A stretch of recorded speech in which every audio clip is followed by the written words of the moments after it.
안녕하세요. 이혼 준비 중에 있는 여성 구독자입니다. 힘들고 지치는 내 인생 사연 보면서 위로 참 많이 받았는데요. 반대로 이렇게 사연을 쓰는 날이 오게 될 줄 몰랐네요.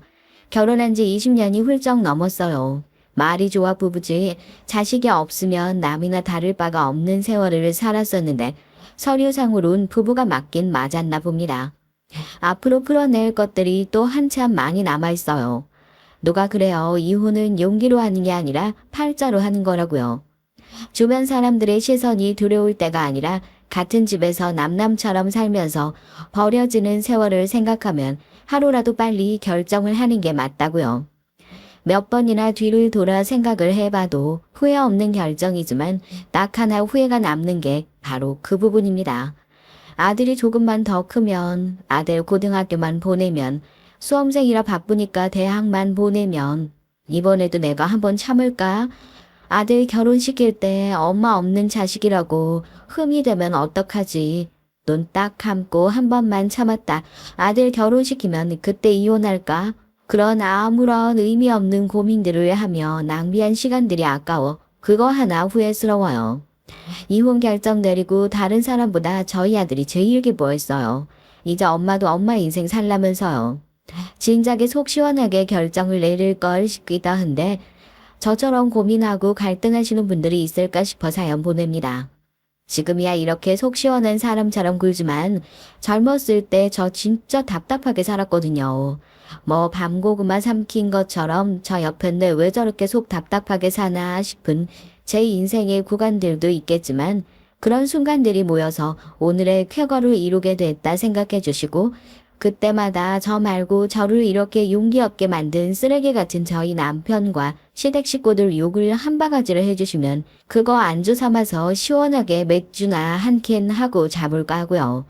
미련 곰탱이 같은 인생 어디서부터 꼬였나 생각을 해봤습니다. 원래도 제가 우유부단한 성격이긴 했어요. 뭐 하나 내세울 게 없는 사람이었거든요. 여자는 외모만 예쁘면 된다, 시집만 잘 가면 된다 그러는데 딱히 주변 사람들에 비해서 못난 것도 아니지만 특출난 외모를 가진 것도 아니었고요. 그렇다고 집이 잘 사냐? 또 찢어지게 가난한 것도 아니었지만 특출나게 잘 사는 것도 아니었고요. 공부를 잘했냐? 그것도 또 아닌 것 같고요. 차라리 속 시원하게 못해버리면 포기가 빠르기라도 할 텐데 제가 보기엔 재능이든 뭐든 애매하게 주어진 것들이 더 답답한 것 같아요. 거울 보면서 이 정도면 괜찮지 않나 하게 되는 거죠. 그래도 내가 어른이 되면 꽤나 괜찮은 회사에 들어가서 내가 앞가림은 하고 살 수 있지 않을까 그런 상상을 했었죠. 대학은 무슨 대학이야? 기집애 가 무슨 대학 가서 박사라도 될 일 있어? 등록금은 뭐 하늘에서 그냥 똑 하고 떨어진대. 넌 대학 보낼 돈 없다. 그런 줄 알아? 제가 정말 공부를 특출나게 잘했다고 한다면 저희 집에 있는 뭐라도 팔아서 부모님이 뒷바라지를 해 주셨겠죠. 결국엔 고등학교만 졸업하게 된 것도 다 제 팔자다 싶어요. 그 정도로 타고난 무언가가 있지는 않았구나 싶은 거죠. 아버지는 뭐가 잘났다고 기둥 뽑아서 아들도 아니고 딸 대학 보낼 생각 없다고 못을 땅땅 박으셨고요. 제가 무슨 기운이 있어요. 당시에 잘 사는 애들 몇 명을 제외하곤 대학까지 진학하는 친구들이 그렇게 많지 않았거든요. 그렇게 크게 부러워하거나 대학을 못 가게 된 제 처지가 딱하거나 그러지도 않았죠. 보통 고등학교로 졸업하고 공장으로 취업들을 많이 하잖아요. 교대 근무를 하다 보니까 월급도 많이 주고 기숙사도 있고 하니까요. 당연히 저희 부모님도 제가 그런 곳으로 취업을 했으면 좋겠다 하셨는데 전 조금 달랐어요. 대학은 못 가더라도 사무직을 하고 싶다는 열망은 못 버렸거든요. 중소기업 정리부터 고졸 사무직을 채용하는 데가 그렇게 많지 않았는데 이력서를 다 넣어봤어요. 지금이야 무슨 고졸 채용 전형 해가지고 고등학교만 졸업한 사람도 일할 곳이 충분히 보장되어 있는 세상이지만 그때는 일할 수 있는 게 딱 한정적이었거든요. 책상 앞에서 딱 고상하게 펜 들고 일을 할 수 있는 일은 대학까지 졸업한 사람들한테나 허락되어 있는 전문직의 느낌이 강했던 터라서요. 백세가 황새 따라가려고 가지가지 애를 썼구나 싶기도 하겠지만 대학도 못 가게 된 거 이 정도 꿈은 꿀 수 있지 않나 싶더라고요. 그때 제가 지역 신문 구인구직란에 올라와 있는 회사를 이름들을 전부 달달 외울 정도로 그렇게 제 처지에서 할 수 있는 일을 열심히 찾아봤었는데요. 그때 제 눈에 딱 들어왔던 곳이 변호사 사무실 격리로 구한다는 말이었어요. 학력, 무관, 중식 제공. 월급은 공장에 비하면 정말 높지 않았지만 다른 것도 아니고 변호사 사무실이잖아요. 진짜 학교에서 시험 공부도 그렇게 열심히 해본 적이 없었는데 밤새도록 이력서 고치고 자기소개서를 제 기억에 7장, 8장은 썼던 것 같아요. 여자 변호사 1명, 남자 변호사 1명이 있던 규모는 작았던 변호사 사무실에 그렇게 면접을 보러 가게 됐죠. 그중 남자 변호사가 제 인생을 이렇게 망치게 된 장본인 바로 저의 남편입니다. 면접을 보러 갈 때까지만 하더라도 고졸 사무직을 뽑는다기에 법원에 서류 송달하고 정리하는 사무원 일을 하게 되나 싶었는데 사무원 일도 전부 대졸자가 하더라고요.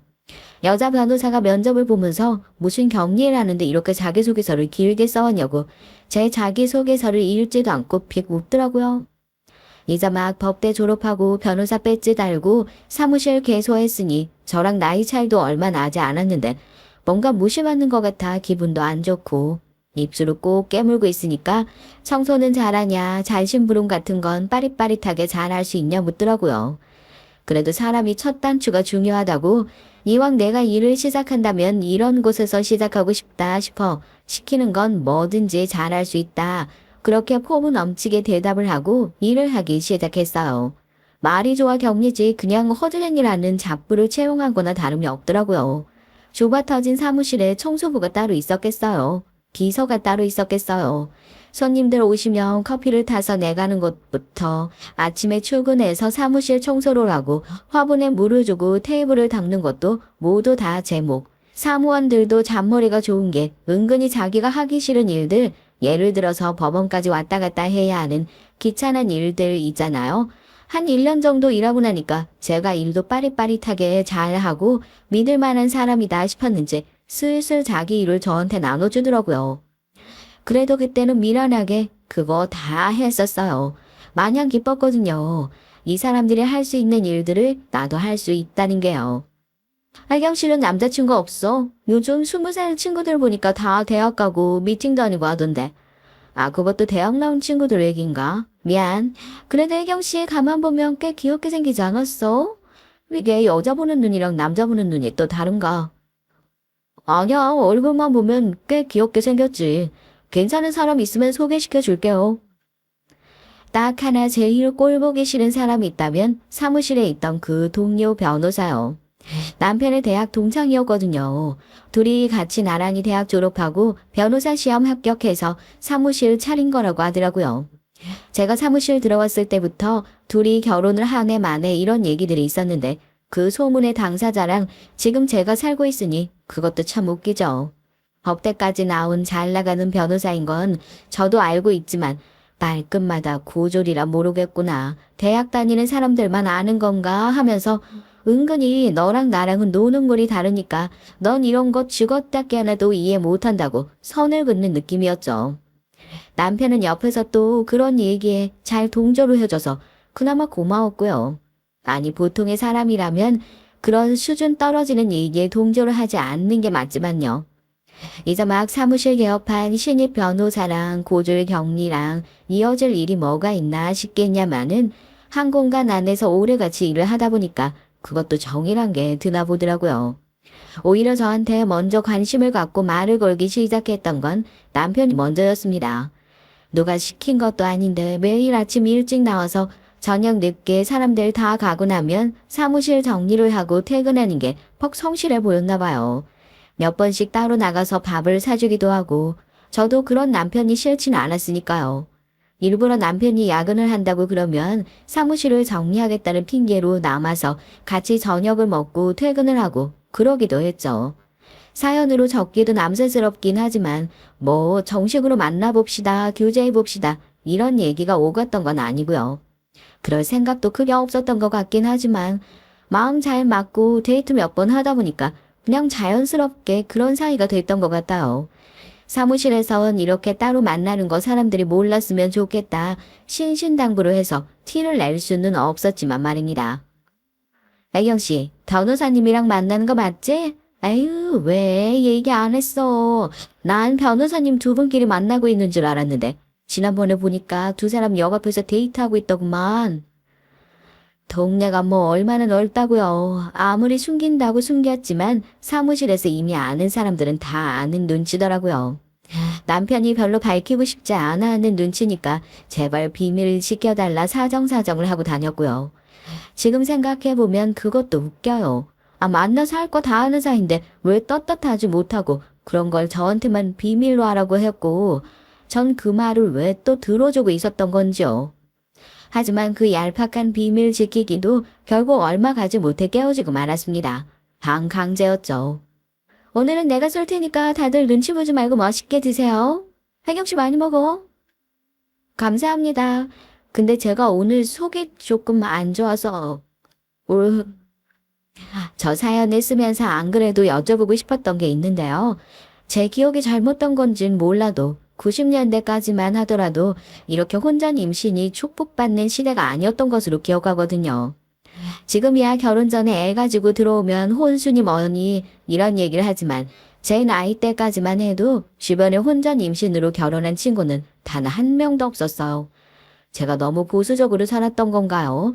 신혼여행 때 애 생겼다고 그래도 개월수 따져가면서 속도 위반이니 아니니 따지고 들어가던 시절이라서 오히려 결혼 전에 애가 생겼다고 하면 여자가 몸을 함부로 놀리고 다닌 거 아니냐 하는 흠이 잡히던 시기였는데 그런 시기에 하필이면 제가 이건 대형 사고였죠.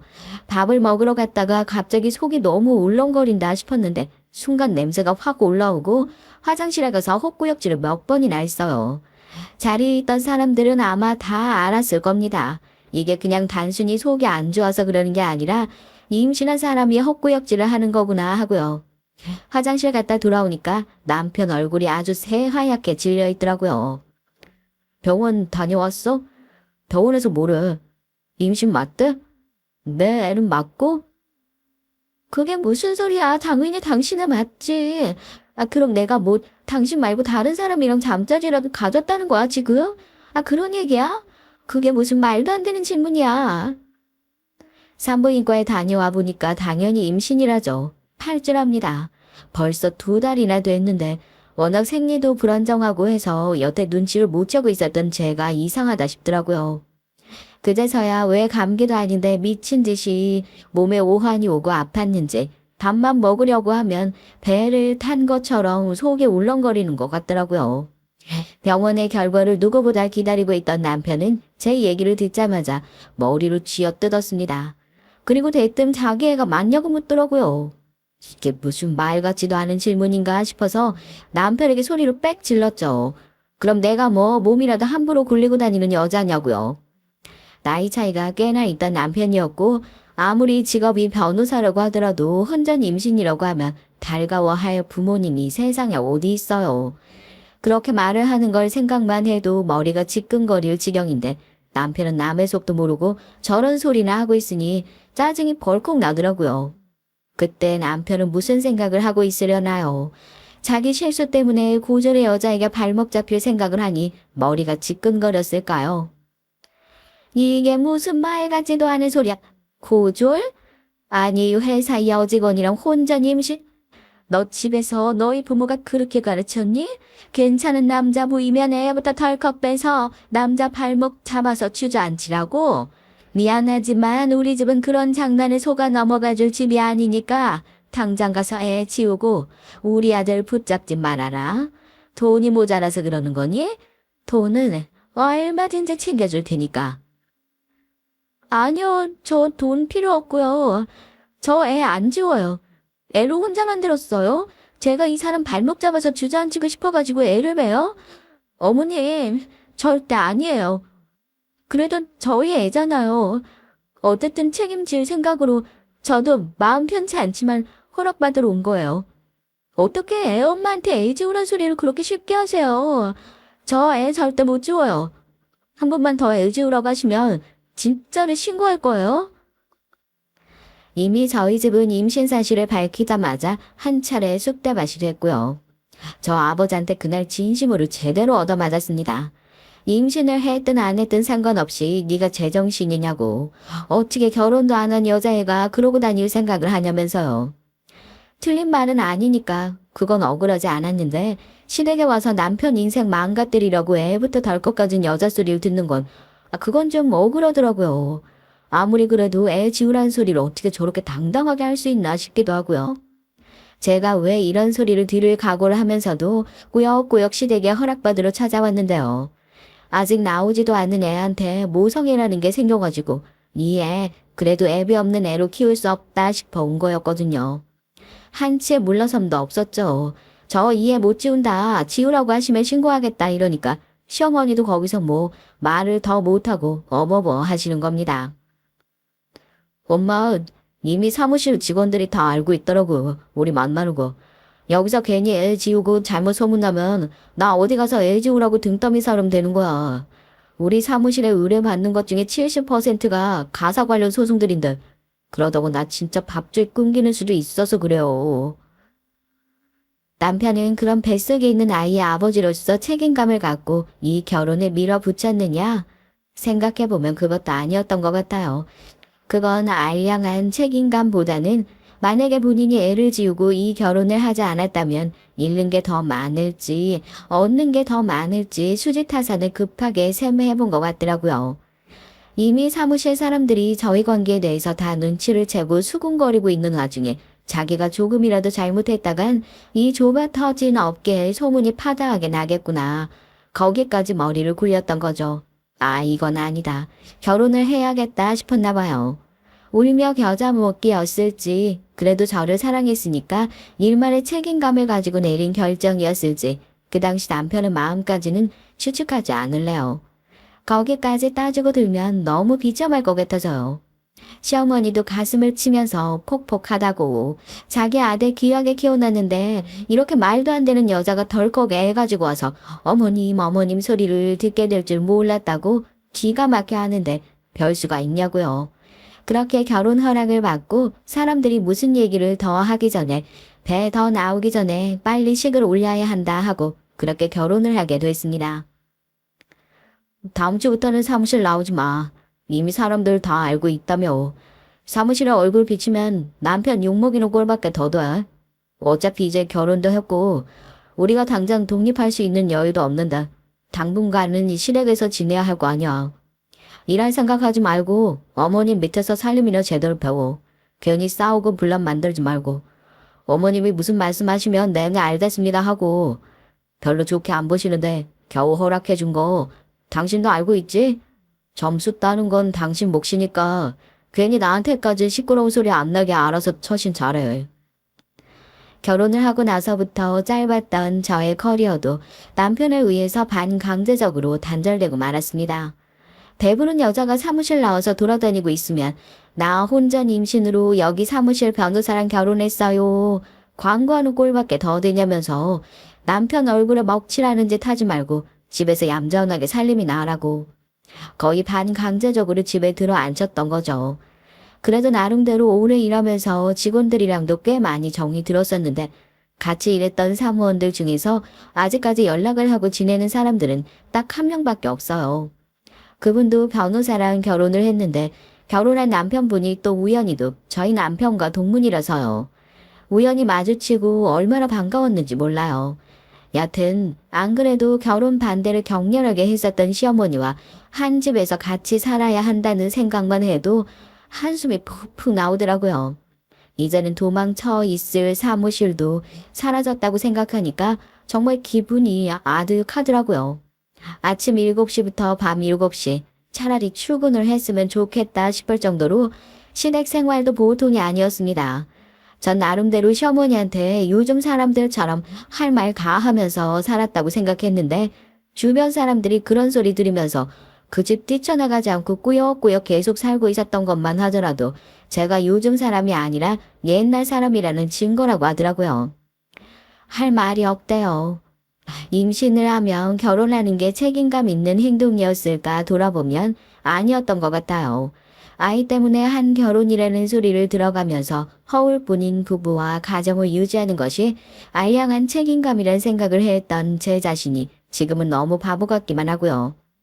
그래도 아들이 태어난 이후엔 시댁에서 우리 손주 하면서 예뻐했지만 그 우리라는 단어에 저는 쏙하니 빠져 있었습니다. 어쩔 때 난 애를 봐주고 집안일을 하기 위해 시댁에서 억지로 집에 들인 사람인 건가 싶은 생각도 들더라고요.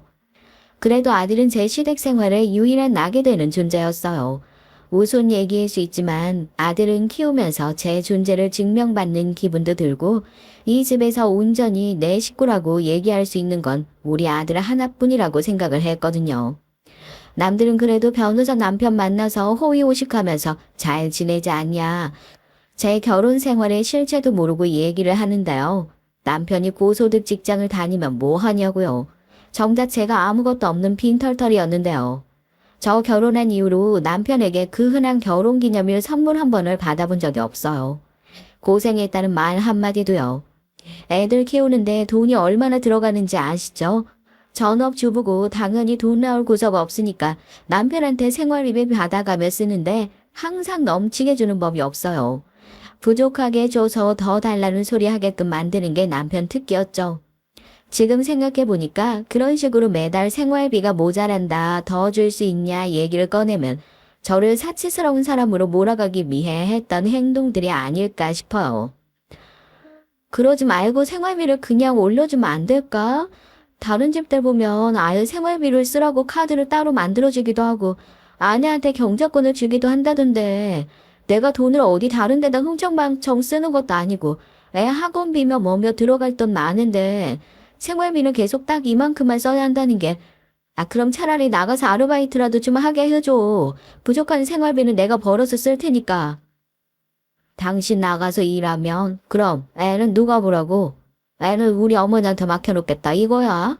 애를 낳아놨으면 책임감을 좀 가져라. 그리고 남들이랑 비교를 왜 해? 당신 지금 얼마나 편하게 사는지 몰라서 하는 소리지? 남편은 변호사에 이렇게 큰 집에서 일 하나 안 하고 따박따박 생활비 받아가면서 살고 있으면 편하게 애 키우고 있구나. 밖에서 힘들게 일하고 돌아온 남편한테 감사해 하지는 못할 망정 뭐가 부족하다 뭐가 모자란다 그런 궁리만 하고 있냐? 내가 너 뭘 믿고 경제권을 맡겨? 돈 맡기면 셈이나 제대로 할 수 있고? 장담하건대 잘 제일 무시하는 건 다른 사람도 아니고 남편이었다고요. 경제권 얘기가 나올 때마다 눈을 뒤집고 달려들었던 것 같아요. 돈을 주면 네가 관리나 제대로 할 수 있냐. 고등학교까지밖에 안 나온 사람이 뭐 집안 살림이나 계산이나 제대로 할 수 있냐. 이런 식으로요. 매달 생활비에서 부족한 부분이 생기는 것도 다 제가 모자란 탓이다.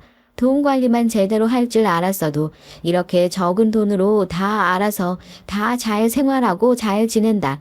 이런 식으로 말을 하니 정말 할 말이 없더라고요.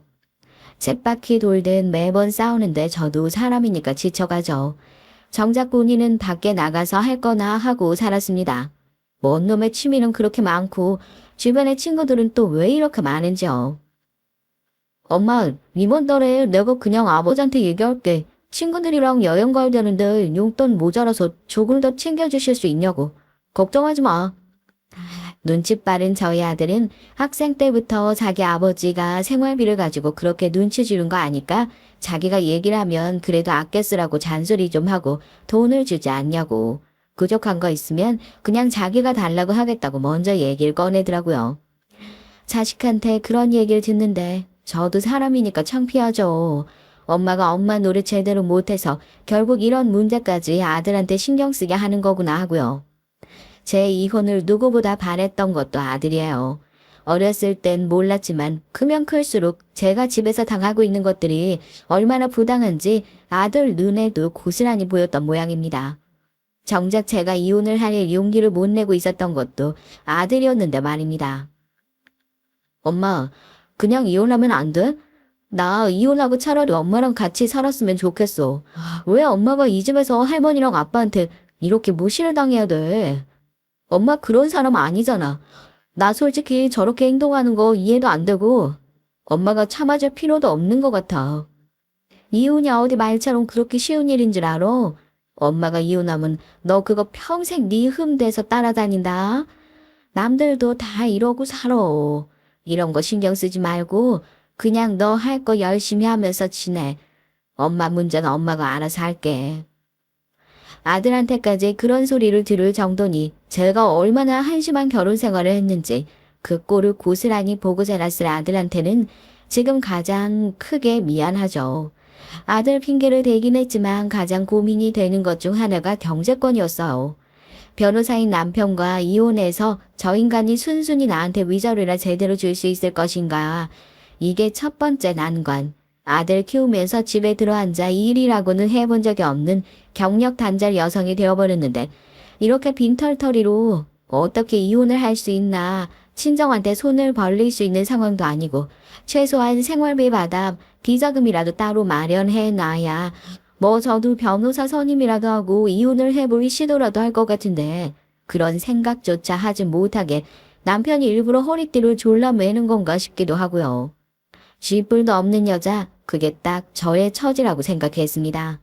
그래서 더 용기가 안 났던 거예요. 사연을 쓰면서도 내내 아들 핑계를 대긴 했지만 결국 핑계죠. 제가 겁이 났었던 거예요. 이렇게 쥐뿔 아무것도 없는 내가 이혼이라 제대로 할 수 있을까 싶었던 거였죠. 마음 같아서야 지금 당장이라도 집에서 뛰쳐나가고 싶은 마음이지만 아직 준비가 안 됐다는 핑계로 아들이 조금 더 크면 아들의 수험 생활만 지나고 나면 아들이 대학 들어가면 성인만 되고 나면 이렇게 차일피일 미루고만 있었던 겁니다. 옆에서 지켜보는 아들도 그런 엄마의 우유부단함을 보면서 조금씩 지쳐갔을 거고요. 사연을 들으시는 분들께서도 이혼이 뭐 그렇게 어려운 거라고 저희 옆에는 저렇게 답답하게 굴까 싶으시겠죠. 이렇게 소심하고 꼼틀하지도 못하던 지렁이 같은 저도 이대로 살면 안 되겠다. 내가 정말 바보같이 살았고 앞으로도 이렇게 바보같이 살 수는 없겠다. 각성을 하는 계기가 찾아오게 됐습니다. 바로 남편의 외도였어요. 결혼 내내 자기에 대한 연민이 강한 남편이었어요. 애 때문에 저당 잡힌 인생이라는 소리를 입에 달고 사는 인간이었죠. 자기 아들이 뻔히 듣는 거 알면서도 애비란 인간이 부끄러운 줄을 모르고요. 그런 자기 연민이 있었으니 죄책감 없이 바람을 피는 뻔뻔한 행동을 할 수 있었던 겁니다. 난 어차피 이 집과 저 가난한 여자한테 애 때문에 저당 잡힌 인생이니 이 정도는 해도 괜찮다 하는 일종의 보상심리 같은 거요. 우습지만 그런 식으로라도 이해를 해보려 노력을 했습니다. 그러지 않고서야 저 뻔뻔함을 도저히 납득할 수가 없었으니까요. 남편이 법대 출신이잖아요. 저는 잘 이해하지 못하지만 업계에 과은행 같은 게 있나 봐요. 우리나라가 학연, 지연, 혈연으로 이루어진 곳이라고 얘기하지만 남편이 일을 하고 있는 법조계만큼 이 보장된 인연이 강한 곳이 또 있을까 싶네요. 개인적인 모임은 시간 낭비 같다고 자기한테 이득되는 것만 꾸역꾸역 챙겨서 자리를 하는 사람인데 그 중에서도 매해 빠지지 않고 나가는 곳이 바로 법대 동문회였어요. 같은 대학 출신끼리 그 안에서 밀어주고 끌어주고 하는 것이 꽤나 강한 모양이더라고요. 시부모님께서도 남편 변호사 만들어 놓고 콧대가 하늘을 찌를 것처럼 높으시긴 하지만 실상 일을 하는 곳에선 연줄 하나 마땅히 될 수 있는 그런 든든한 집안이 아니었으니까. 흔히 개천에서 용났다고 하죠. 어렵게 살다가 성공한 건 매 한 가지인데 왜 전 그렇게 무시했나. 다시 생각해보면 그게 더 어이가 없긴 하지만요. 여튼 남편의 외도를 알게 된 건 바로 이 동문회 덕분이었습니다. 여보, 문자 왔는데 이번 주 목요일 저녁에 부부 동반 동문회 참석하라고. 나도 같이 가는 건가? 뭐 따로 준비해야 할 거 있어? 뭐 남편이랑 가까운 사이의 친구들이야 집에 와서 맨날 늦게까지 술 마시고 가고 하니까 얼굴이야 다 아는 사이고 아마 그렇게 서로 아름아름하니 제 연락처도 동문회 쪽에서 가지고 있었던 모양이죠. 문자가 왔더라고요. 이제는 동문회 내에서도 결혼한 사람들이 꽤나 되니까 부부 동반 동문회를 하나 보다. 저야 집에서 살림하고 있지만 남편의 동문 중에선 아내가 아직 현직에서 일을 하고 있는 법조인들도 많고 동기들끼리 결혼한 경우도 꽤나 있다고 들었으니까 이렇게 다 같이 만나는 게 차라리 편할 수도 있겠다 싶더라고요. 그거 신경 쓰지 마. 나 안 갈 거니까. 난 그날 약속이 있어서 늦으니까 그런 줄 알아. 나 어디 약속 나갔다고 싸돌다닐 생각하지 말고 남자인 집에 있어. 동문회 초대 문자를 보여주면서 남편한테 얘기를 하니까 자기는 다른 약속이 있어서 참석을 못한다며 신경 쓰지 말라고 하더라고요.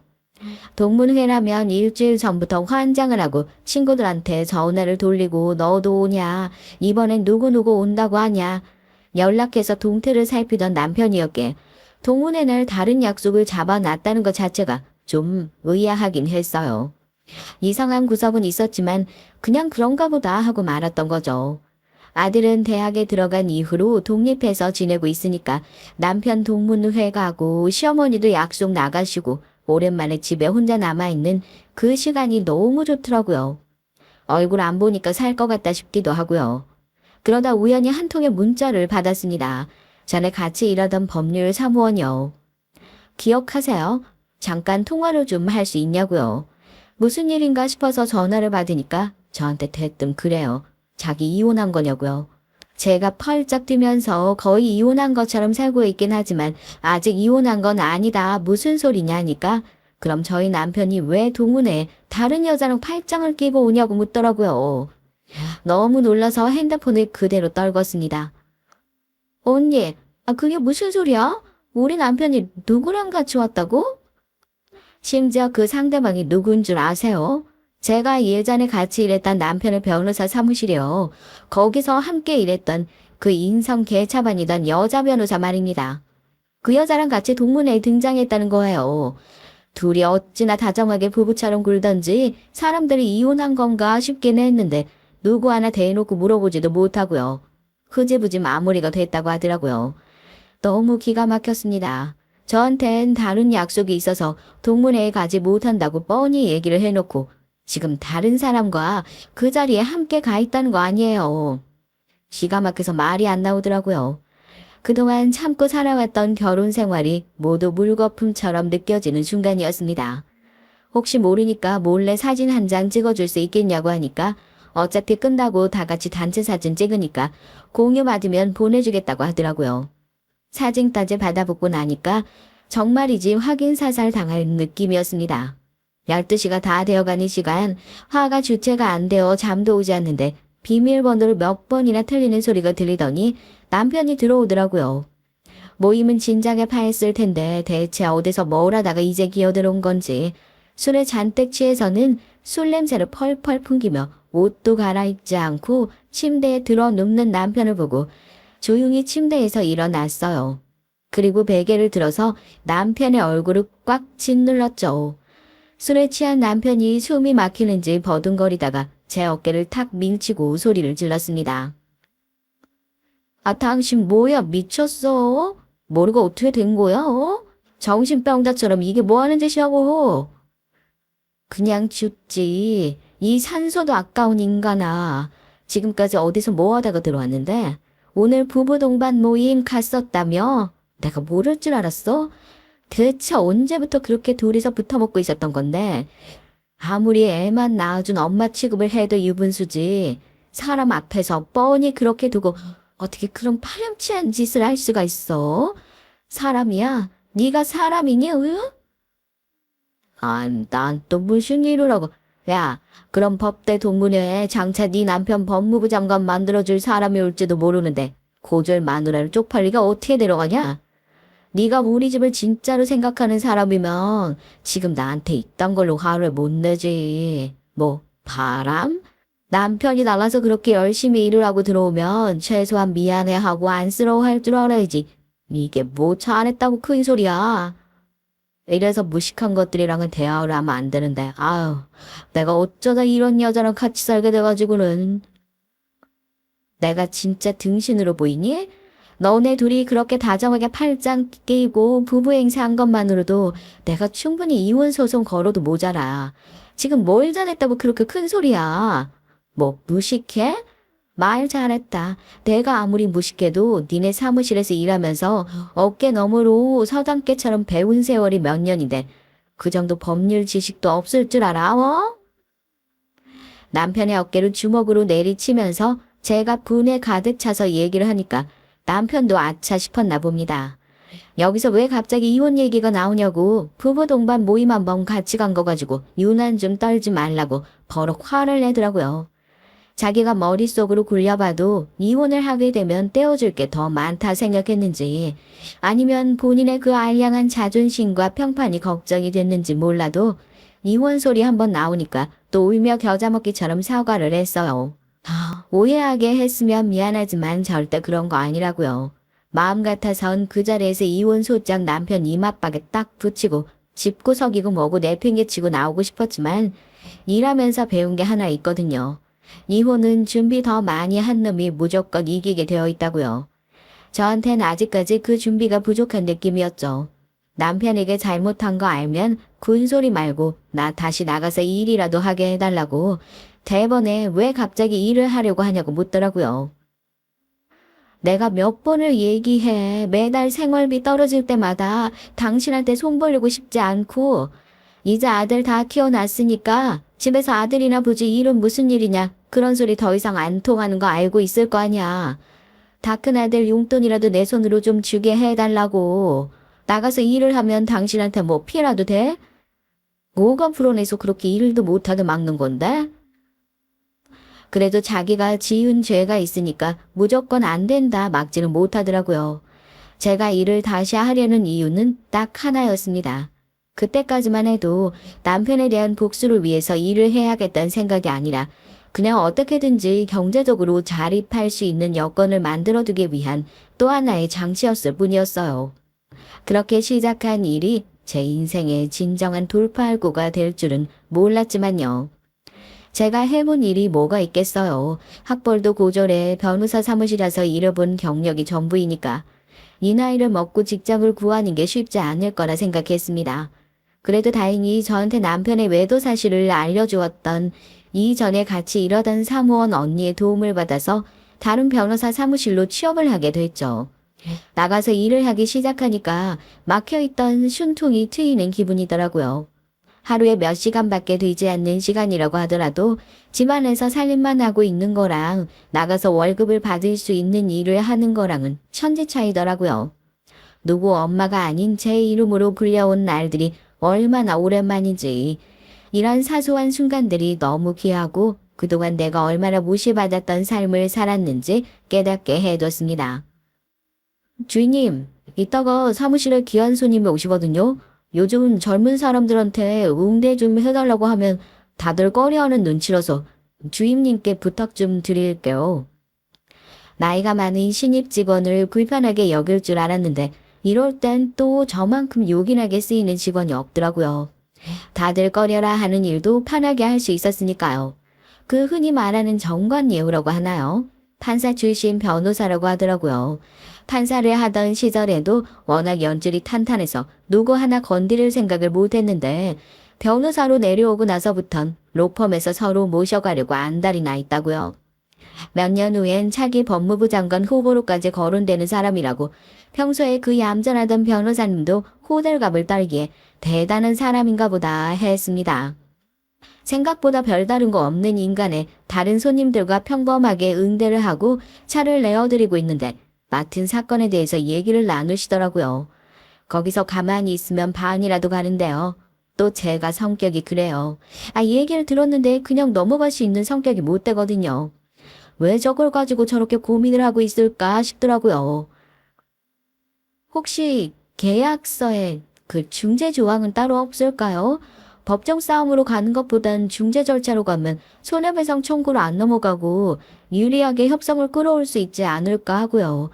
중재는 또 비공개로 진행되니까 의뢰인의 이미지 관리도 죄송합니다. 얘기를 엿들으려고 했던 건 아닌데 그냥 이렇게도 할 수 있지 않을까 하는 생각을 한다는 것을 아이고 이건 내가 한방 제대로 먹었구먼.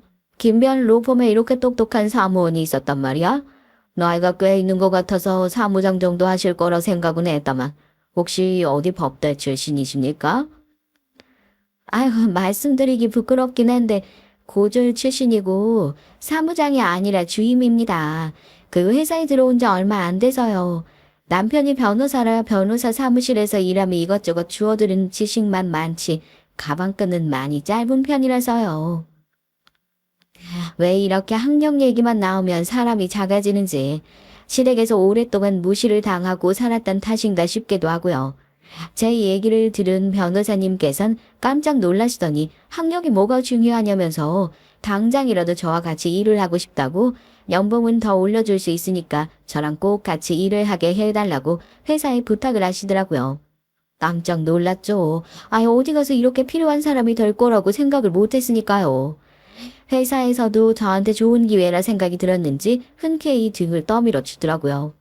그렇게 직장을 옮기고 변호사님과 함께 일을 하게 됐죠. 날개라도 달린 것처럼 날아다녔습니다. 워낙 훌륭한 신분이라 제 조언이나 자문을 받는 일은 거의 없으셨지만 사무원으로서의 역할을 충분히 해나가면서 엄청난 신임을 얻게 됐어요.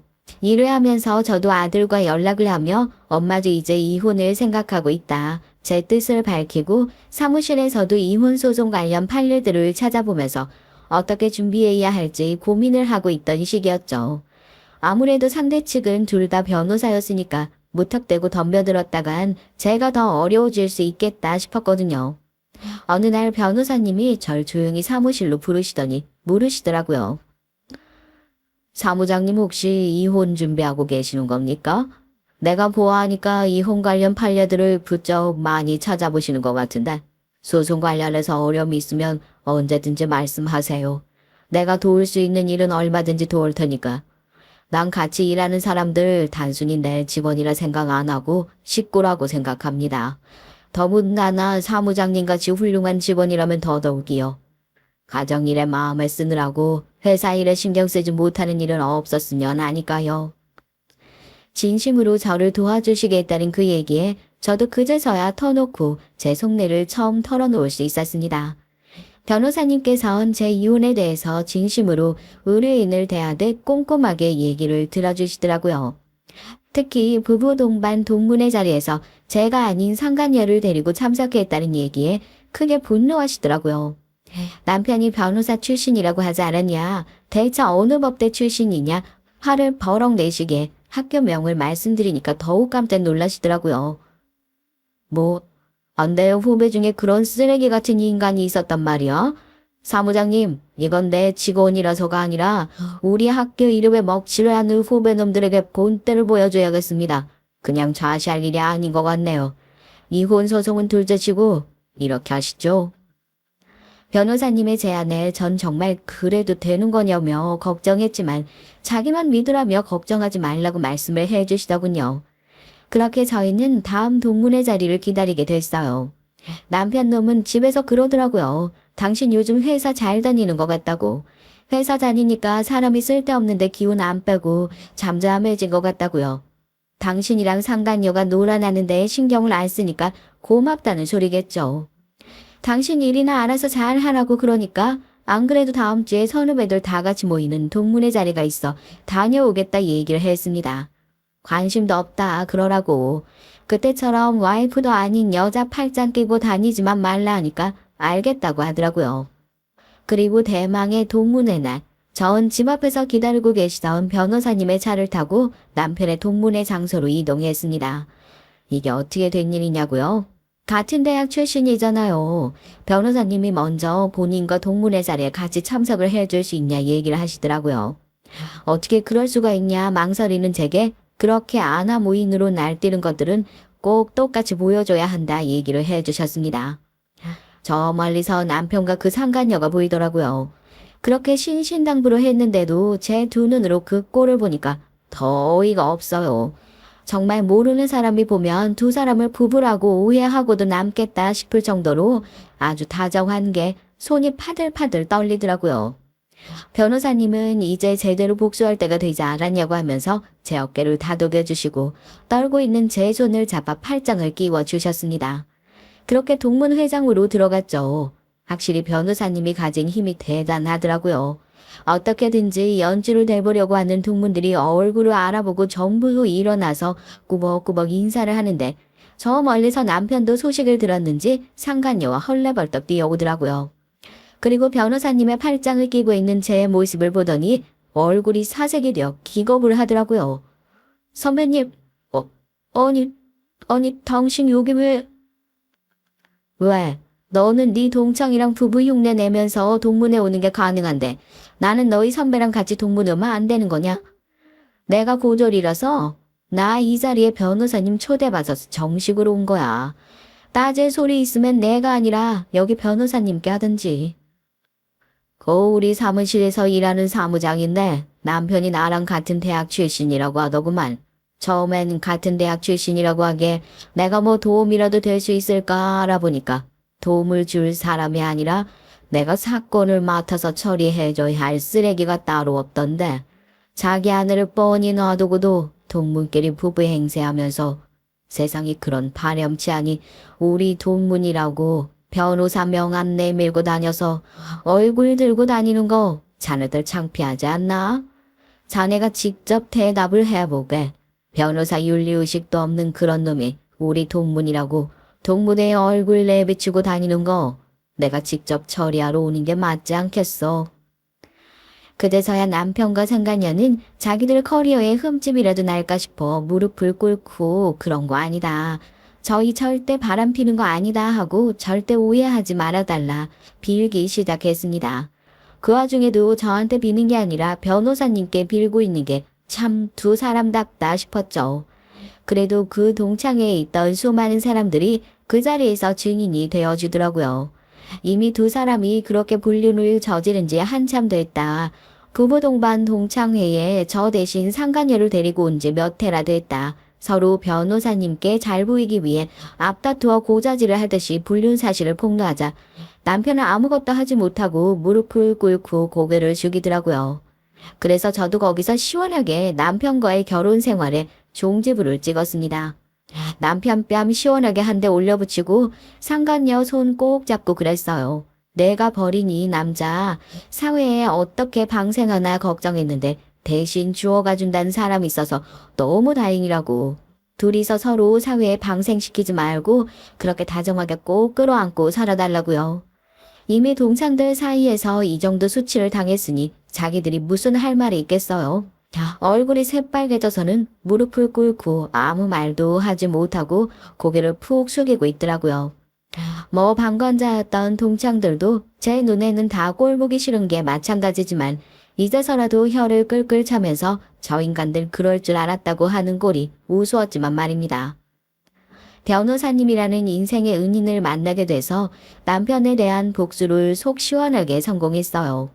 아니, 제 복수는 이제 시작이죠. 아들 역시 이제 성인이 되어서 법정에서 자기 든든한 증인이 되어줄 수 있는 사람이 됐고요. 이제는 사무실에서 일을 하면서 변호사님과 함께 제대로 된 이혼소송을 준비하고 있습니다.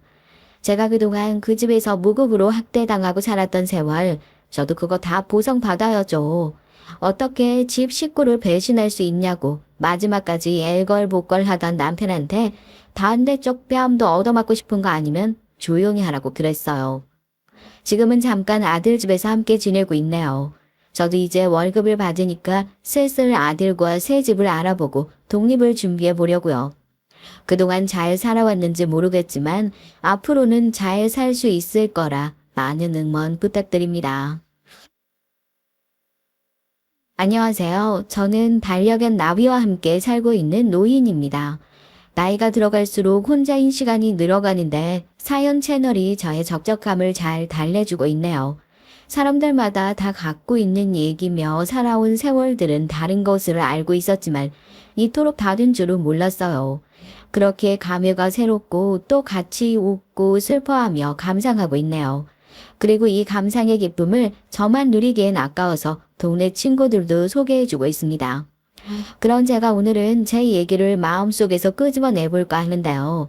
생각하는 것도 글을 쓰는 것도 느린 제가 글을 옮겨 마무리하기까진 상당한 시간이 걸리겠지만 그럼에도 여기 여러분들에게 얘기를 풀어나가며 위로를 받고자 써보려 합니다.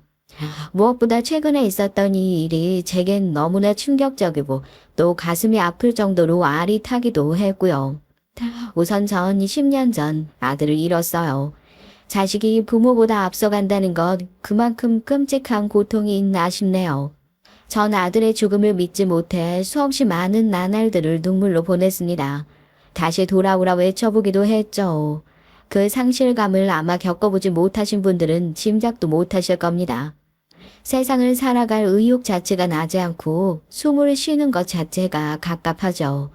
아마도 우리 아들이 제겐 너무나 귀하고 소중했던 아들이라 더욱이 그랬던 것 같습니다. 제 누나 형들에 비해 약하게 태어난 아들은 내 형제 중 셋째였어요. 가난한 시골 구석에서 셋째로 태어났으니 부모의 관심이나 그런 걸 제대로 받아보지 못하고 컸죠.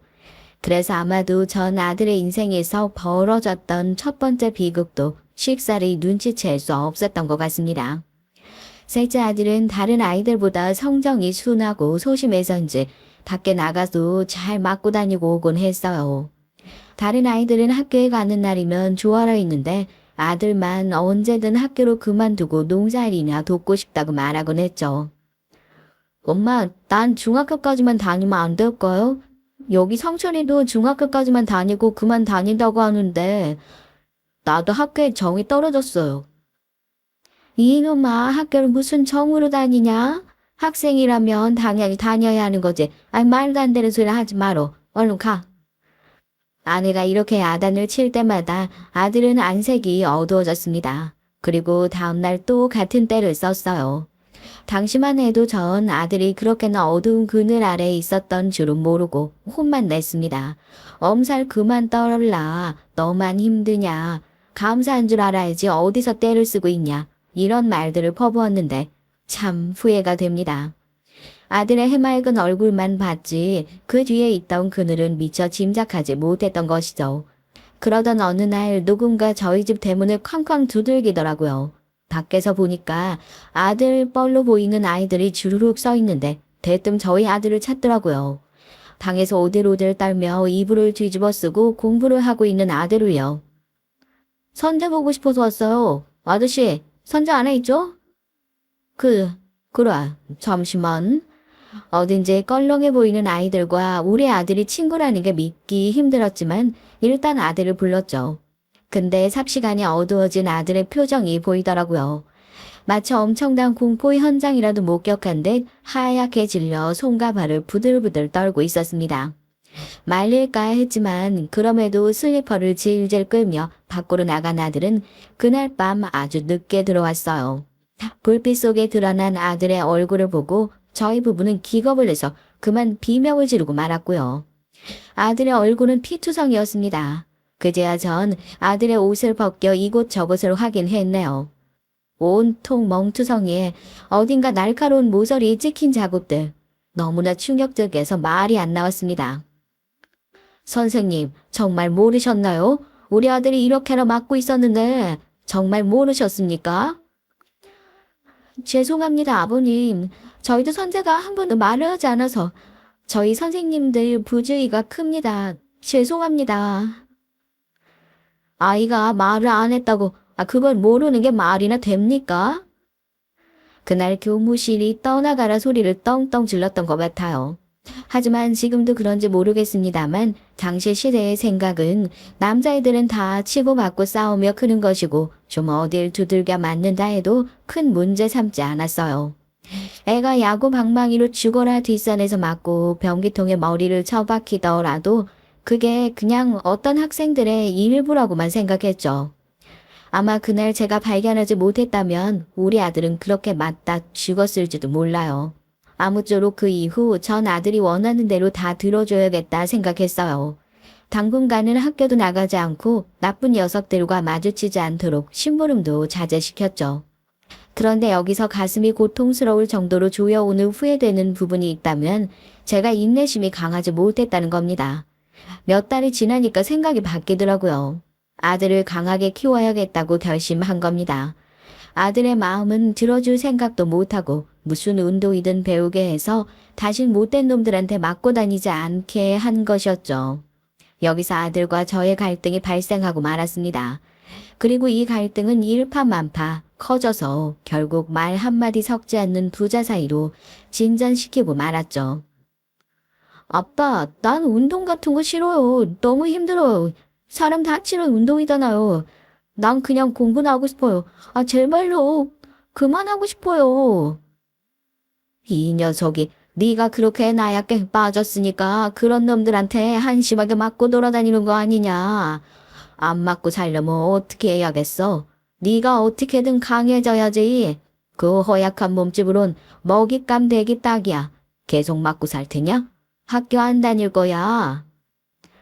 복싱장에 다닌 지 한 달이 채 되지 않아 아들이 저리 애걸복걸하며 부탁을 하더라고요. 정 그 한 달도 못 버틴 거에 화가 나 말도 안 되는 소리 집어치우라며 복싱장에 애를 밀어 넣었고요. 그뿐만이 아니죠. 조리어하는 아이를 잠도 못 자게 하고 하루 팔굽혀펴기며 윗몸 일으키기 등 온갖 운동을 시켰습니다. 아들이 하도 힘들어 죽으려 하니까 나중에 아내가 그런 저를 보고 한 소리 하긴 했지만 전 이게 당시 아들을 지키는 방법이라고 생각했어요.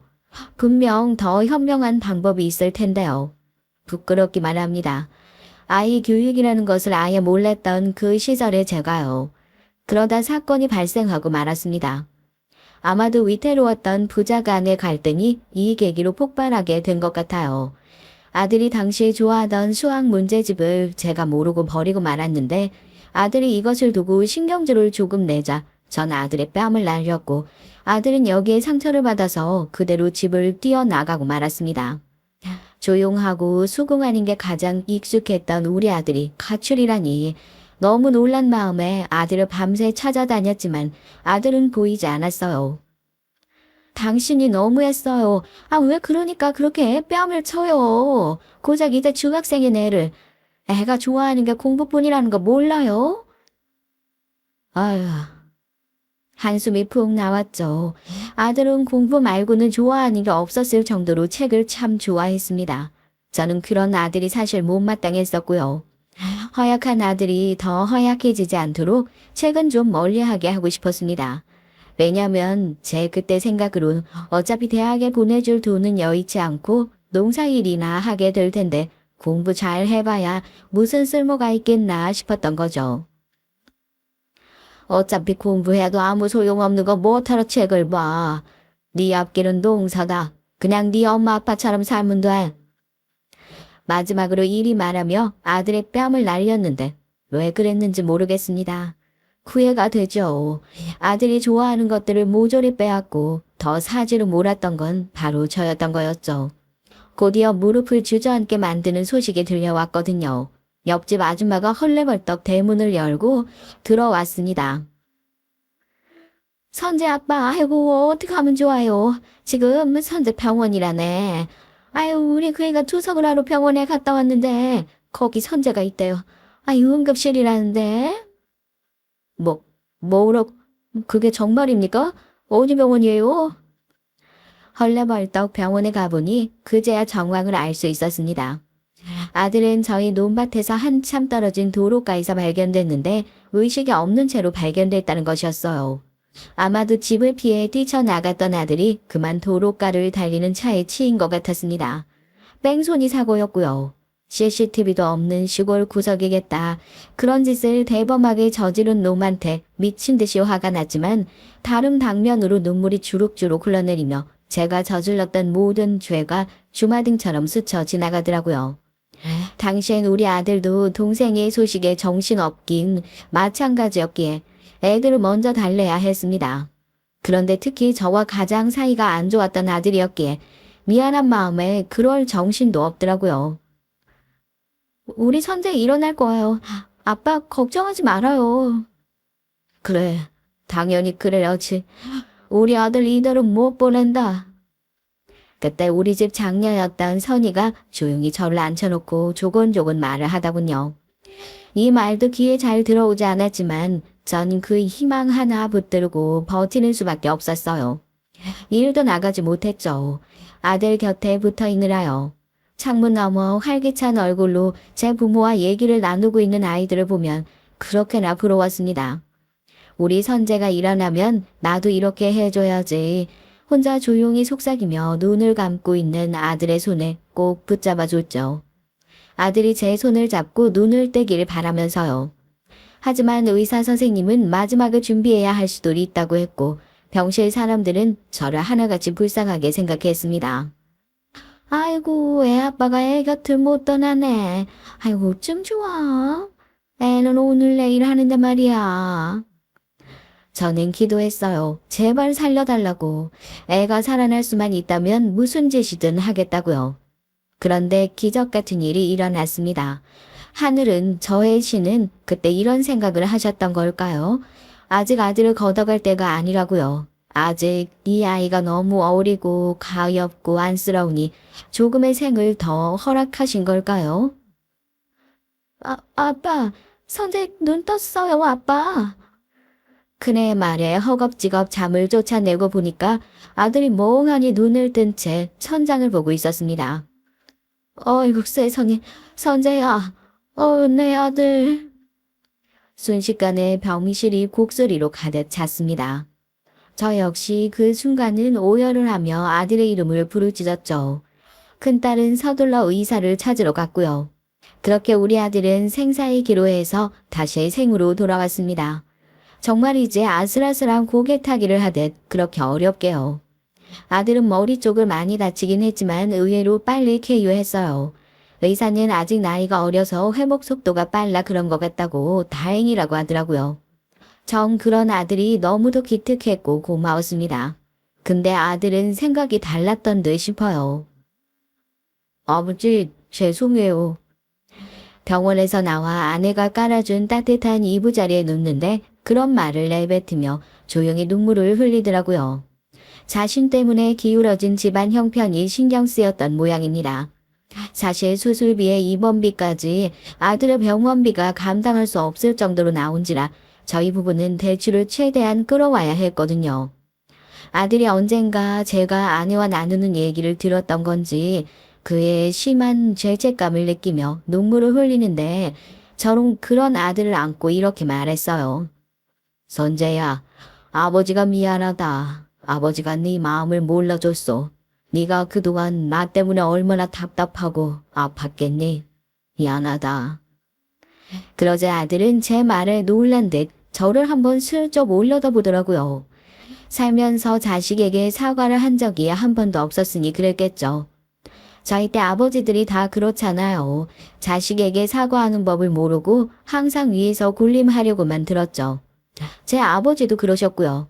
근데 전 달라지고 싶었습니다. 제가 사지로 몰아놓은 우리 아들 다시 제 손으로 활기를 되찾게 해주고 싶었어요. 마음껏 웃고 마음껏 공부하고 아들이 하고 싶은 건 다 하게 해주고 싶었습니다. 그 후 아들은 저희의 바람처럼 강하고 건강해졌어요. 검정고시를 보고 그토록 하고 싶은 공부를 열심히 하더니 믿을 수 없는 결과를 이뤄냈고요. 놀라지 마세요. 바로 최고 명문대 의대에 떡하니 합격을 해버렸답니다. 그것도 장학생으로요. 아들이 그 순간 얼마나 자랑스럽던지요. 집안에서 선재 아빠 아들이 대학가 좋겠다고 하는 칭찬보다도 아들이 그렇게 자신이 원하는 것을 기어이 해냈다는 사실이 그 근성이 너무나 자랑스러웠습니다. 대학을 합격한 그 순간에도 우리 아들은 애비를 위하는 말을 하더라고요. 아빠, 학비 있잖아요. 장학생이니까 학비는 걱정 안 하셔도 돼요. 생활비나 이런 것도 제가 다 책임질 수 있어요. 저 아빠 아들이잖아요. 저 믿어주실 거죠? 아들은 공부를 하면서도 돈 걱정을 했을 겁니다. 혹여나 자신이 대학을 가 집안이 어려워지면 안 되니까 더 죽기 살기로 공부를 했을 거예요. 4년 장학금을 받기 위해 밤낮 가리지 않고 코피 흘려가며 했을 터였을 거죠.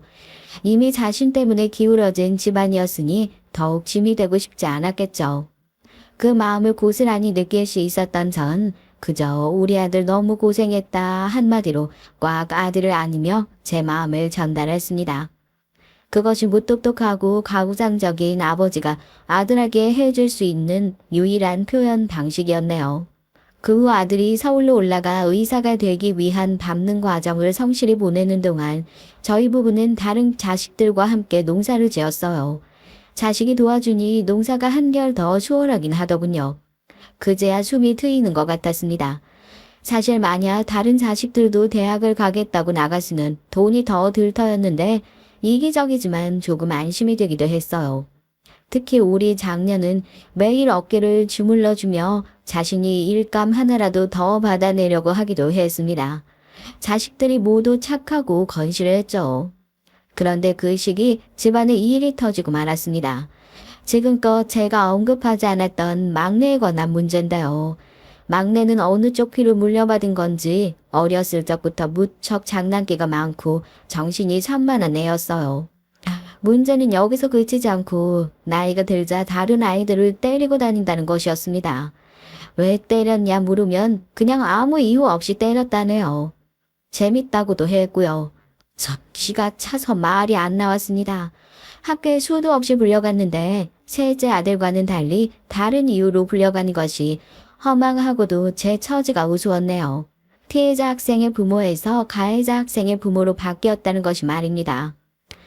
죄송합니다. 아유, 정말 죄송합니다. 제가 어떻게든 보상은 하겠습니다.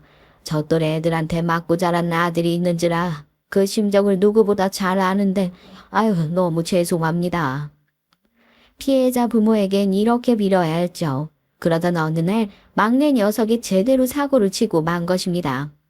막내 녀석이 집안에 있는 가장 값나가는 군부치를 들고 가치로 해버린 거예요. 하필 이나야 막내가 다른 쪽으로 크게 사고를 한번 쳐 이번엔 매를 들려고 기다리고 있었는데 먼저 선수를 쳤더라고요. 아유 어떡해요. 그거 없으면 아유 우리 집 빚은 어떻게 갚아요. 여보, 아우 여보 내가 정말 못 살아. 아내는 울다 그만 실신까지 하고 말았습니다. 그간 막내에 대한 스트레스가 정말 많았지만 그럴만도 했어요. 정말 참담했습니다. 이후 다른 자식들도 덩달아 다들 막내를 찾아 헤매었고 막내가 발견된 곳은 어느 음침한 도박장이었네요. 심지어 이 일은 막내가 성인이 되기도 전이었을 때의 일이에요. 믿어지시나요? 저랑 다른 자식들은 한 구석에서 담배를 태우며 도박을 하는 막내를 발견했을 때 그대로 기절할 뻔했어요.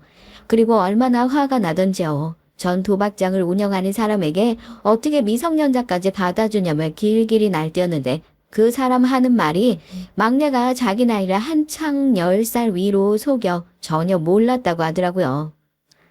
아니 이런 말도 안 되는 어떻게 제가 성인으로 보입니까? 아니 우린 그저 받아준 것 뿐인데 왜 여기 와서 화풀이 해요? 당신이 당신 아들 교육을 똑바로 시켰어야지. 뭐야 교육? 그래 내 잘못이다. 내가 엄한데 화풀이하고 있네요. 야, 너 당장 나와. 오늘 어디 한번 네가 죽나 내가 죽나 해보자. 당장 나와. 다혈질을 저은 그대로 막내의 엉덩이를 메타작을 해서라도 바로잡으려고 했어요. 근데 막내는 그대로 튕겨나가 버렸습니다. 매를 들자 저를 한 손으로 제압하더니 장독대 쪽으로 던져버리더라고요. 한마디로 제 부모를 지손으로 후려 갈긴 겁니다. 그러더니 막내는 그 길로 집을 떠나 몇 년 동안이나 돌아오지 않았죠. 저나 아내가 전단지를 돌리고 헤매봤자 소용이 없었습니다. 그 시절 이미 지병이 있었던 아내는 시름시름 알아갔고 저도 그런 아내를 곁에 붙어있느라 농사일에 신경을 쓰지 못했어요. 사는 게 너무 어렵다는 그런 생각만이 가득했습니다.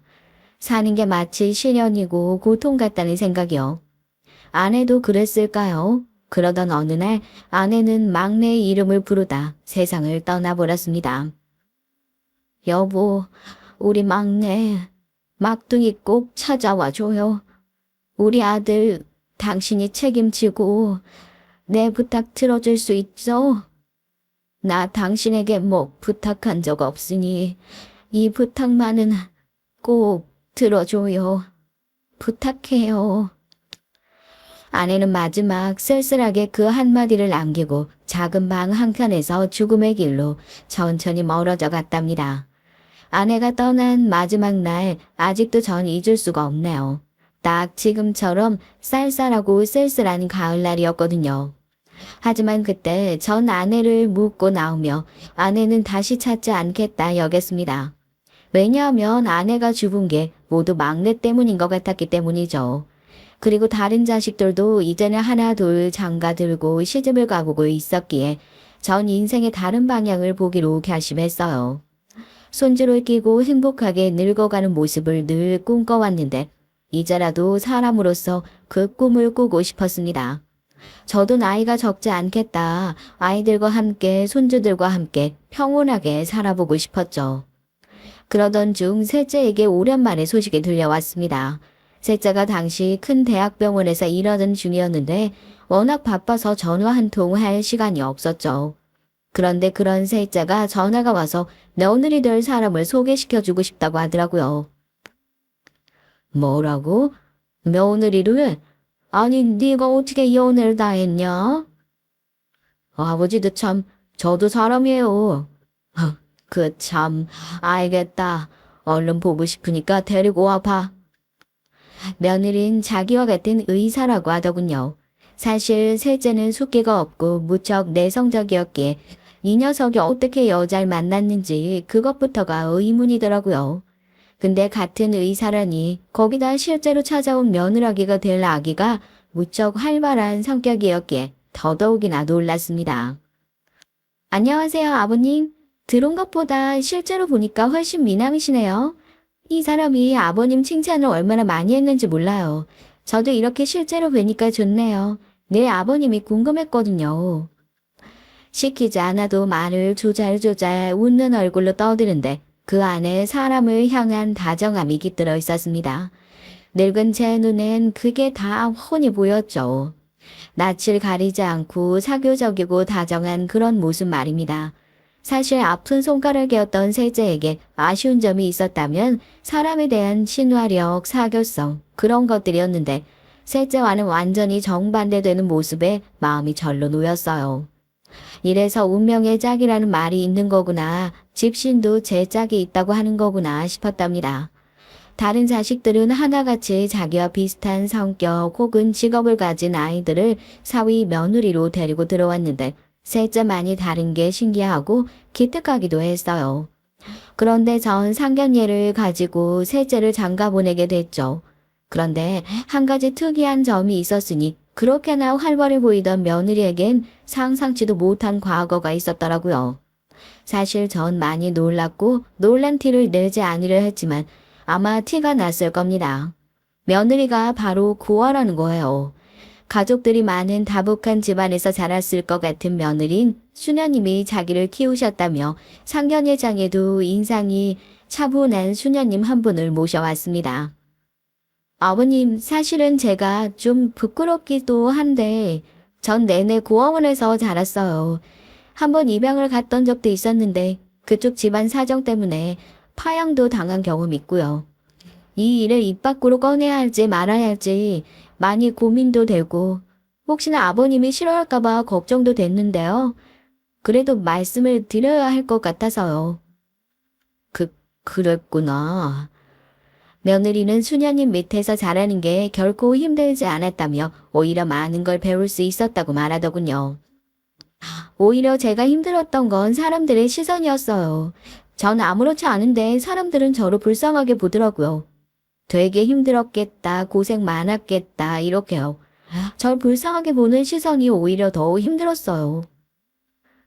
그 중에 나쁜 사람은 없었든 사는 게 편안하지만은 않았을 것 같은데. 있었죠. 어떤 사람은 대놓고 편견을 갖고 말하기도 해요. 고아로 자란 사람은 정서가 불안정할 것 같다면서요. 저한테 대놓고 반감을 보이기도 하고요. 씁쓸하게 웃으며 말하는 며느리에게 전 안쓰러움을 느꼈어요. 며느리는 그 때문에 더 자신을 증명해 보이고자 열심히 의사로서 사명감을 가지고 일을 했다고 합니다. 실제로 그 대학교에서 수석을 놓치지 않을 정도로 영특한 머리를 갖고 있기도 했고요. 전 그런 말들을 조금의 슬픔을 가지고 하는 며느리의 투명한 얼굴을 바라보며 며느리가 느꼈을 종류의 비슷한 슬픔을 느꼈어요.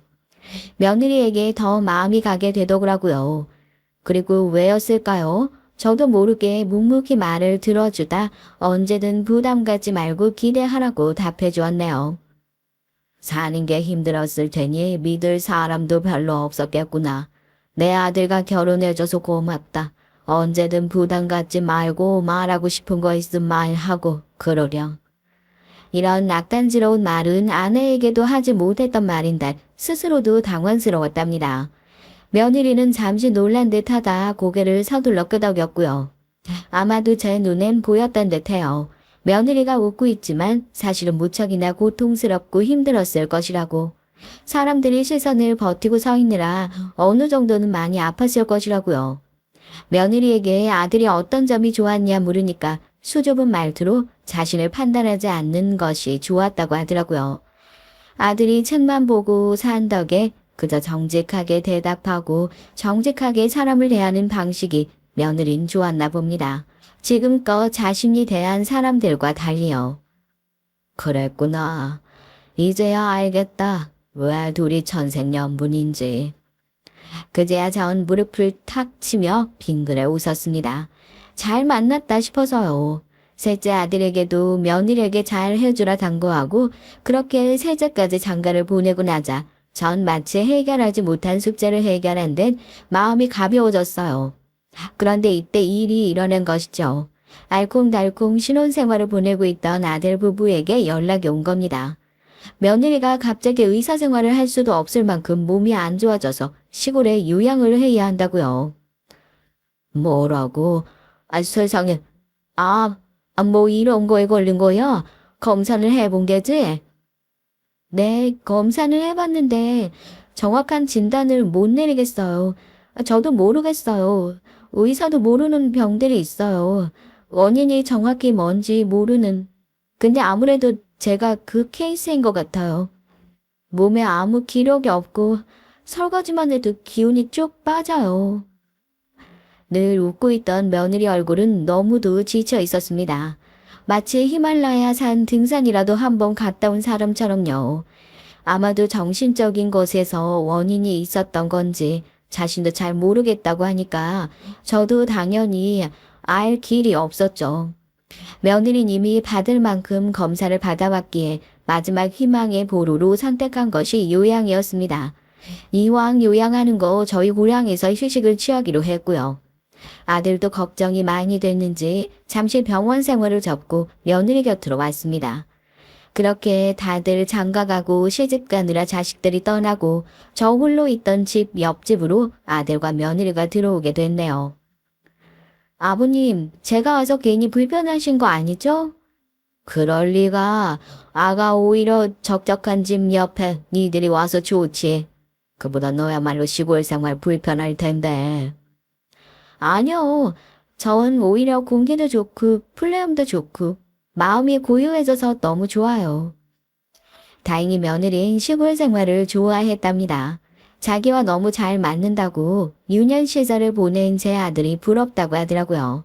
허나 날이 갈수록 말라가는 며느리가 너무 걱정됐어요. 금방이라도 죽을 것처럼 파리한 안색을 보고 동네 사람들도 한두 마디씩 할 정도였거든요. 아가, 내가 이거 한약방에서 지어온 건데 이런 게 효과가 있을지 모르겠지만 한번 먹어봐라. 지금 뭐 딱히 약도 없고 수도 없으니 먹어보고 안 좋으면 버리고 괜찮으면 먹어봐. 나 아버님이 직접 지어오셨어요? 감사해요. 시골 생활을 하는 동안 전 며느리가 걱정되어 한약방에 가서 한약을 지어오기도 하고 언제는 함께 산책을 하기도 했는데 그러면서 점점 서로 마음을 열게 된 것 같아요. 저도 그렇고 며느리도 서로가 편안했죠. 거기다 놀랍게도 며느리는 제가 지어준 한약을 먹고는 조금씩 기력을 되찾아갔습니다. 자신도 놀라운지 한 번씩 깜짝깜짝 놀라곤 했어요. 그러다 제게 고맙다고 말하기도 했고요. 해준 것도 없는데 고맙기는 아니다. 그러저나 아파서 어쩌냐. 아니에요. 이대로라면 저 금방 일어날 수 있을 것 같아요. 저 지금도 아버님이랑 이 산책길을 아무렇지 않게 걷고 있잖아요. 예전에 서울에 있을 땐 동네 슈퍼 가는 것도 힘들어서 했겠댔는데요. 아버님이 제 정신적 기둥이 되어주시는 것 같아요. 아유, 그런 거창한 말을 아니다. 그냥 나는 할 수 있는 걸 해주는 것뿐이야. 아버님 모르시죠? 그게 참 따뜻하고 사람을 힘나게 해요. 며느리와 이때 나누었던 대화가 아직도 생생합니다. 며느리인 저와 이름 모를 풀들을 사진 찍고 구경하며 이따 많은 위로를 받고 치유를 받았다고 했어요. 참 이상하죠? 저 원래 제 얘기, 제 감정 표현 다른 사람에게 잘 못하거든요. 아가, 네가? 네, 의외죠. 근데 저 의외로 들어주긴 잘 들어주고 제 얘기는 못해요. 근데 아버님께는 말이 술술 나와요. 어리광도 부리고 싶고 투정도 부리고 싶고 화나는 일 있으면 짜증도 내고 싶고요. 제가 애가 되나 봐요, 아버님 앞에서. 제 앞에서 아이가 되고 싶다는 며느리의 눈에 눈물이 그럭 맺혔습니다. 전 못 본 척 했지만 참 안쓰러웠죠. 우리 아들만큼이나 속이 여린 아이구나 싶어서요. 그리고 가만 보니까 셋째 아들도 못 본 사이 사회성이 늘었더라고요. 동네 사람들 일거리를 도와주기도 하고 제게 말도 잘 걸고요. 옛날엔 늘 말을 붙이는 쪽이 저였다면 이젠 자기가 먼저 상도 차리고 어엿하게 밥도 할 줄 알더라고요. 아마도 며느리의 덕이었을 겁니다. 며느리가 몸소 알려준 거겠죠. 우리 아들 사람 만들어줘서 고맙다. 네? 아버님 무슨 그런 말씀을 하세요. 진짜야. 공부만 할 줄 알지 사회성이라곤 쥐뿔도 없던 내 아들 사람 만들어줘서 이렇게 다정하게 만들어줘서 고맙다. 아가, 부모도 못하는 걸 네가 했구나. 말을 하면서도 저도 모르게 눈물이 고였는데요. 옛날 아들의 어린 시절이 생각나서였습니다. 정이 어느덧 많이 쌓여 있는지 아들과 며느리가 시골을 떠나고 나서도 전 이 둘과 함께 했던 생활이 너무도 그리웠어요. 문득 기억도 나고요. 하지만 언제까지 자식에게 기대고 살 수는 없는 노릇이죠. 저는 또 저 나름대로 촌늙은이로 사람들과 복작복작하게 살아가며 스스로 마음을 추스리고 있었답니다. 그러다 가슴 아픈 소식을 듣고 말았네요. 다름 아닌 막내 소식이었어요. 지방에서 깡패들과 시비가 붙어 몸싸움을 벌이다 칼에 맞아 세상을 떠났다는 소식이었습니다. 아들의 시신을 확인하고 나오는데 먼저 아내의 유언이 생각나더라고요. 막내를 찾아달라는 유언이었는데 그것을 지키지 못했다는 생각에 황망한 마음을 감출 길이 없었어요. 떠올리긴 했지만 굳이 찾으려 하지 않았던 것이 죄스럽기도 했고요. 아무리 내 손을 떠난 자식이라고 해도 최선을 다해봤어야 하는데 시간이 지나면 자연스레 집으로 돌아올 거라 여긴 게 이런 결과를 낳게 했네요. 아내의 장례를 치른 지 오래 지나지 않아 아들의 장례를 치르고 나니까 뭐랄까요? 사람이 무기력해지고 힘이 없어지더라고요. 죄책감이 너무 컸던 것 같습니다. 잠에 들면 막내 아들이 꿈에 나와 제게 말했어요. 아빠, 날 왜 찾지 않았어요? 내가 찾아달라고 말했잖아요. 이렇게 말하며 제 손을 강하게 붙잡는데 무섭기도 하고 슬프기도 했어요. 어느 날은 아내가 꿈에 나오기도 했죠. 아내 역시 저를 조용히 원망하는 눈길로 보고 있었습니다. 그런데 이런 제 상태가 걱정됐는지 어느 날 이 머나먼 시골 구석까지 며느리가 내려왔더라고요. 아들도 없이 말이죠. 아이고, 네가 웬일이냐? 무슨 일이 있니? 무슨 일이냐? 우리 아버님 잘 있나 보러 온 거죠? 며느리는 쾌활하게 웃으며 제 몰골을 살폈어요. 그 후 며느리는 부산스럽게 이것저것 요리하더니 한상을 거하게 차려주기도 하고 저를 데리고 뒷산에 가서 산책을 하기도 했습니다.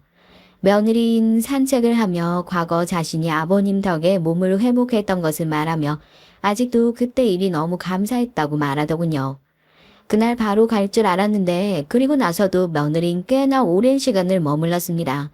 역시 전 며느리와 있으면서 조금씩 활력을 되찾아갔어요.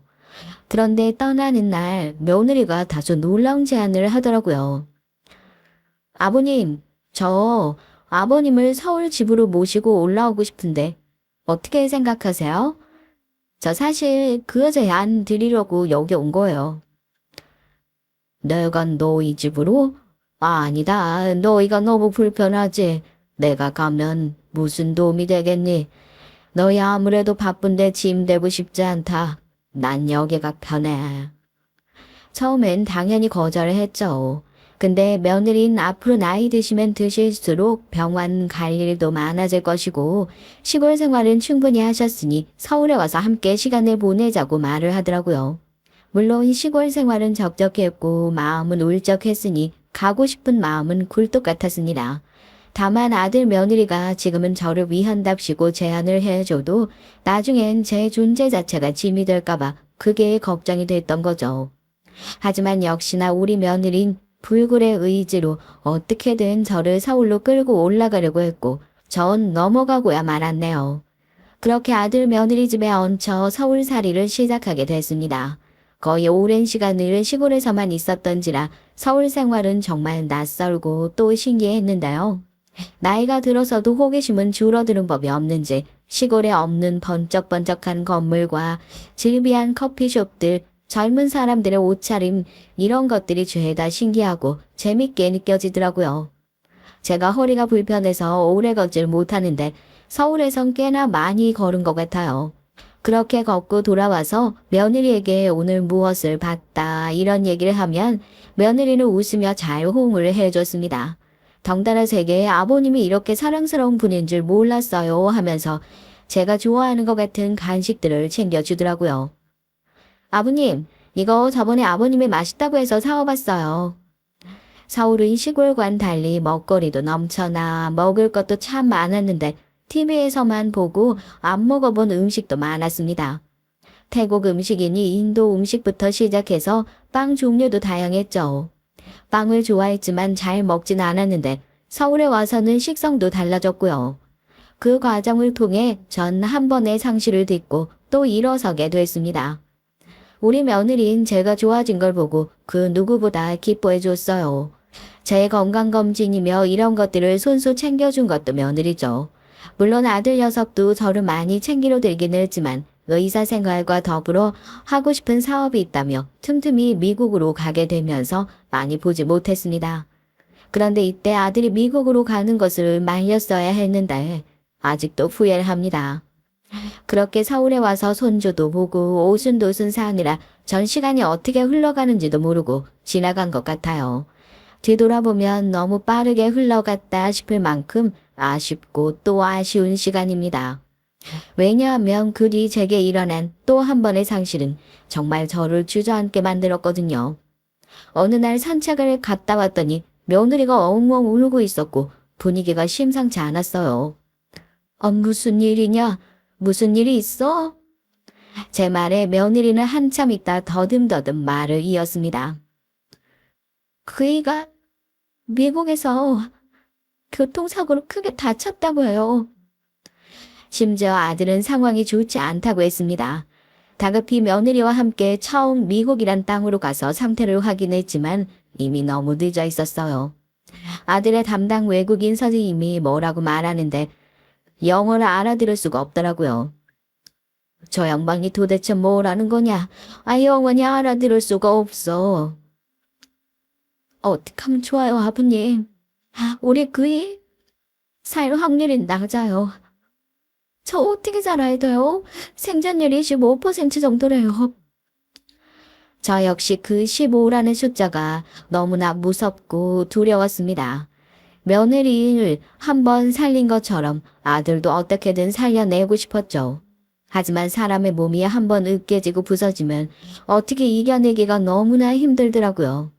인간이 이렇게나 약한 존재라는 것인지 뼈저리게 깨달았습니다. 아들은 모든 치료를 다 동원했지만 결국 원래 얼굴을 잃고 병자가 됐어요. 우리 아들 얼굴이 많이 상했네. 얼굴이 참 잘생겼었는데. 그때 아들은 힘겹게 숨을 쉬며 제 손을 붙잡았습니다.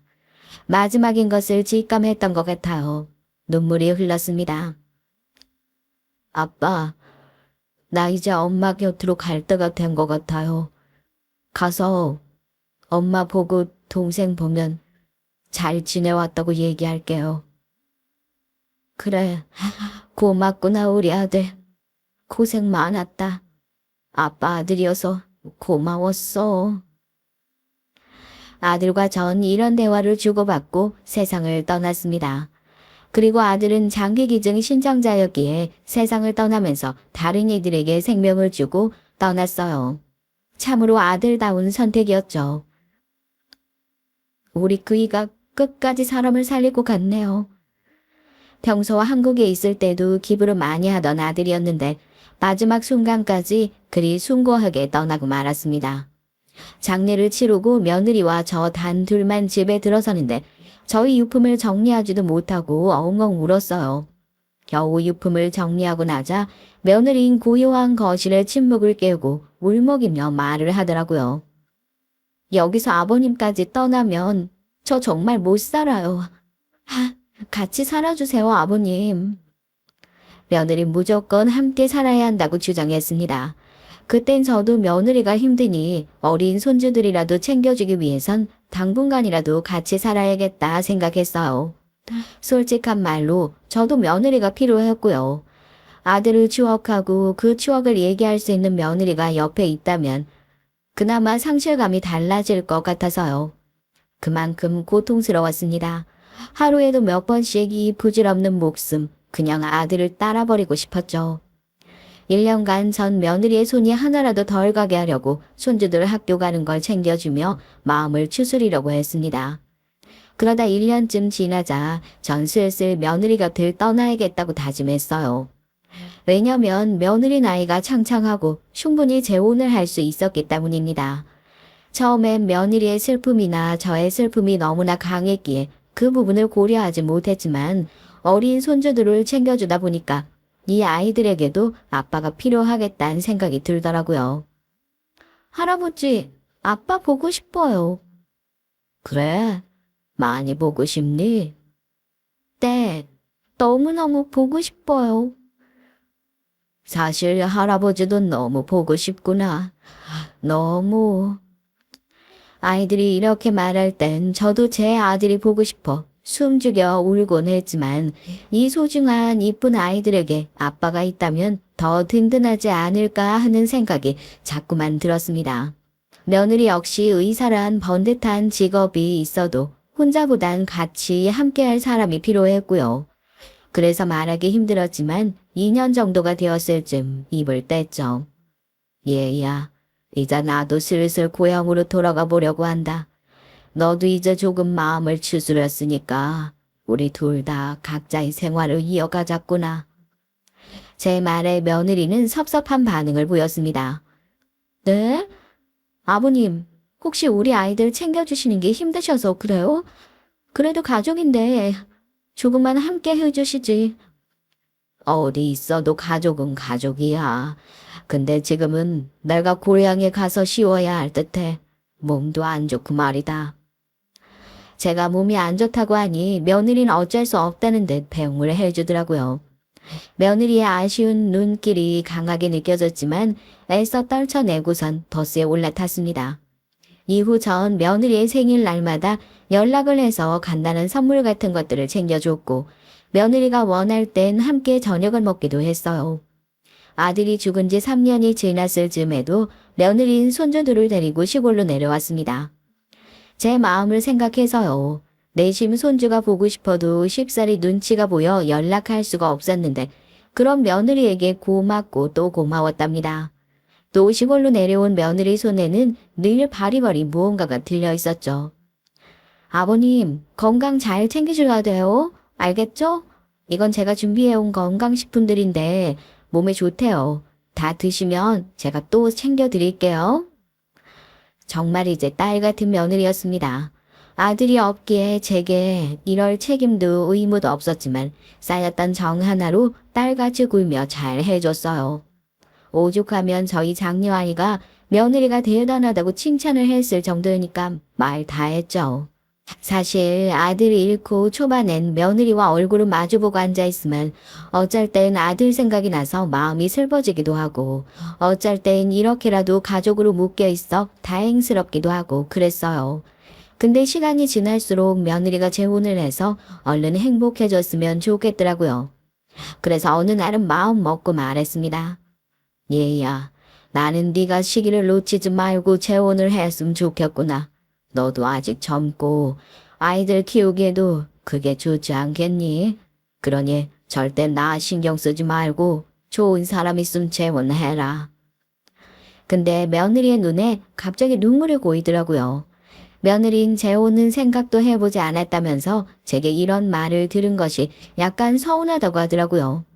아마도 며느리인 저에게 많이 의지했던 만큼 저와의 관계가 끝날까 두려워하는 것 같았습니다. 아가, 너도 내 딸이라 다름이 없기 때문이야. 오직 네가 행복해지기만을 바라는 마음으로 얘기하는 거란다. 아버님, 저 아직 생각 없어요. 이런 얘기 하지 마세요. 며느린 칼 같은 태도로 선을 그어버렸습니다. 그러곤 손주들을 데리고 다시 서울로 돌아갔는데 그 후 어쩐지 사이가 서먹해져서 며느리와 살뜰히 연락을 주고받지 못하게 됐어요. 하지만 전 아들을 사랑하는 만큼 아들도 이를 원할 거라 여기며 한일을 대고 아들에게 중얼거렸어요.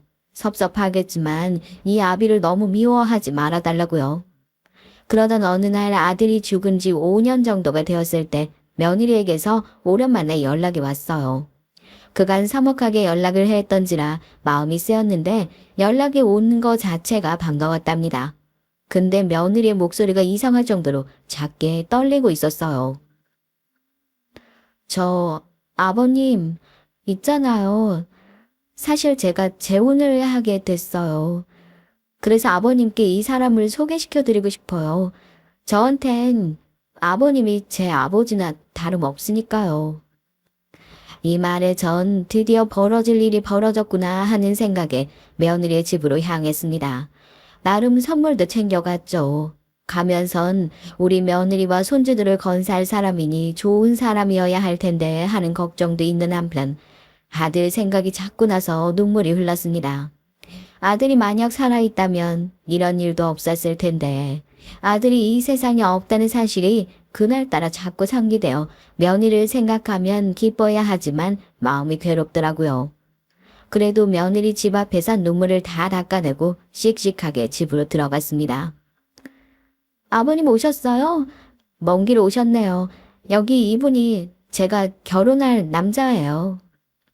근데 전 며느리가 재혼할 남자를 보는 그 순간 저도 모르게 심장이 뛰었습니다. 이상하게도 우리 아들의 동그란 코와 긴 눈매를 닮은 것이 묘했고 어디선지 아들의 얼굴이 보였어요. 그뿐만이 아니었습니다. 저는 지금 생각해도 이를 두고 운명이라고밖에 생각이 들지 않아요. 어떻게 제가 그 남자에게서 아들을 받고 또 그것까지 예측할 수 있었는지 말입니다.